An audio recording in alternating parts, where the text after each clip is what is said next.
కొండా సుష్మిత మాట్లాడితే కొండా సురేఖకు show cause notice ఇవ్వడం ఏందనేది క్వశ్చన్. అంతే కదా, అసలు ఆమె పార్టీలో సభ్యత్వం లేదని చెప్పి చాలా మంది అంటున్నారు. అయితే రేవంత్ రెడ్డి ఎందుకు కొండా సురేఖ పైన టార్గెట్ చేసిండు, కొండా సురేఖను టార్గెట్ చేయడానికి రీజన్ ఏంది చెప్పనా?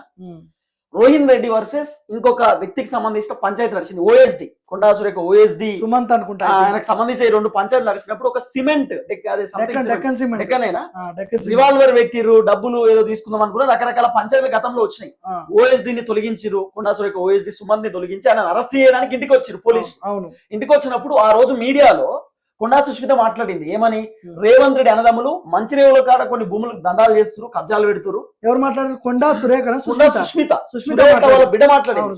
కొండా సుష్మిత మీడియాతో మాట్లాడింది, అన్నదమ్ములు దందాలు చేస్తున్నారు, రోహిన్ రెడ్డి రివాల్వర్ పెట్టిండట, తుపాకీ పెట్టిండట అని చెప్పి ఆమె మాట్లాడింది. రేవంత్ రెడ్డి వెనకాల వేం నరేందర్ రెడ్డి కూడా అనేక వ్యవహారాలు నడిపిస్తున్నాడు అని చెప్పి కూడా ఆమె మాట్లాడింది. ఇవన్నీ మాట్లాడినప్పుడు అప్పుడే రేవంత్ రెడ్డి ఆయన కుట్రలు స్టార్ట్ చేసిండు. తర్వాత మేడారం జాతరకు సంబంధించిన కాంట్రాక్ట్ విషయంలో కూడా కొండా సురేఖ కాంట్రాక్ట్ ఇయ్యలే, పొంగులేటి శ్రీనివాస్ రెడ్డి కాంట్రాక్ట్ ఇచ్చింది. కొండా సురేఖ దేవాదాయ శాఖ మంత్రి, ఎండోన్మెంట్ కదా, ఎండోన్మెంట్ మినిస్టర్ అయితే ఆమెకు చెప్పకుండా యాదగిరిగుట్ట ట్రస్ట్ బోర్డు ఏర్పాటు చేసింది రేవంత్ రెడ్డి. తర్వాత మంచిర్యాల కాలేదో టెంపుల్ ఓపెనింగ్ ఉన్నా కూడా కొండా సురేఖకి ఇన్ఫర్మేషన్ లేకుండా పోయి టెంపుల్ ఓపెనింగ్ చేసి వచ్చింది. అంటే దేవాదాయ శాఖకు సంబంధించిన వ్యవహారాలన్నీ రేవంత్ రెడ్డి కావాలని చూసుకుంటున్నాడు. కొండా సురేఖని కార్నర్ చేసింది మొత్తం స్టార్టింగ్ నుండి. ఇప్పుడు కొంతమంది ఎమ్మెల్యేలు ఈ రోజు రేవంత్ రెడ్డికి అనుకూలంగా ఉన్నటువంటి ఎమ్మెల్యేలు, మందుల సామెలు, వేముల వీరేశము, వెడమ బుజ్జు, ఇట్లాంటి ఎమ్మెల్యేలు అంతా సిఎల్పిలో ఏమని పెట్టారు అంటే కొండా సురేఖని సస్పెండ్ చేయాలి. నాకు అర్థం కాని విషయం ఏంటంటే మాట్లాడింది సుష్మిత, కొండా సురేఖని ఎందుకు సస్పెండ్ చేయాలనేది, వీళ్ళెందుకు ఇంత ఇంటెన్షనల్ గా ప్రెస్ మీట్ పెట్టారు అనేది అర్థం కాని విషయం. నాకున్న సమాచారం నేను చెప్తున్నా మీకు, కొండా సురేఖను మంత్రి పదవి నుండి హైకమాండ్ తొలగించబోతున్నారు. పక్క ఇది జరుగుతుంది, వేరే ఆప్షన్ లేదు. ఎందుకంటే ఎమ్మెల్యేలు అందరూ ఒకేసారి తిరుగుబాటు చేసేసరికి ఒక మంత్రి పైన హైకమాండ్ కూడా కొంత ఆలోచన చేసి ఈ ప్లానింగ్ అంతా రేవంత్ రెడ్డి చేయించాడు వెనకాల, అది కూడా నేను చెప్తా, ఎట్లా ప్లానింగ్ చేయించాను అనేది కూడా నేను చెప్తా. కానీ బీసీ మహిళ కదా, రేవంత్ రెడ్డి తీసేస్తే వ్యతిరేకత. రేవంత్ రెడ్డి లండన్ లో ఉన్నాడు. రేవంత్ రెడ్డి 20వ తారీఖు పొద్దుగానే లండన్ పోయిండు.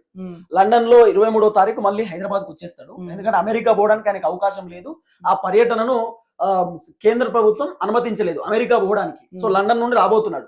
లండన్ నుండి రేవంత్ రెడ్డి వచ్చిన వెంటనే చిన్నారెడ్డి పదవి పోతుంది. చిన్నారెడ్డికి సంబంధించినటువంటి ఏదైతే క్రమశిక్షణ కమిటీకి సంబంధించినటువంటి ఆయన దాంట్లో క్రమశిక్షణ కమిటీలో కూడా ఆయన ఉన్నట్టున్నాడు. సో ఆయనకు సంబంధించిన పదవి ఫస్ట్ పోబోతున్నది, పదవిని తీసేస్తారు చిన్నారెడ్డికి సంబంధించి. కొండా సురేఖ మంత్రి పదవిని కూడా హైకమాండ్ తొలగించడానికి అవుట్ రైట్ సిద్ధమైపోయినారు అనేది కూడా ఒక పెద్ద చర్చ. రెండోది, రేవంత్ రెడ్డి 42 మంది ఎమ్మెల్యేలకు ఫోన్లు చేసి మీరు ప్రెస్ మీట్ పెట్టమని చెప్తారట. నేను చెప్తున్న మాట ఈ రోజు పెట్టిన చాలా మంది రాజకీయ విశ్లేషకులు, సీనియర్ జర్నలిస్టులు, వాళ్ళు రకరకాల మీడియా ఛానల్ మాట్లాడుకున్నటువంటి మాటలే.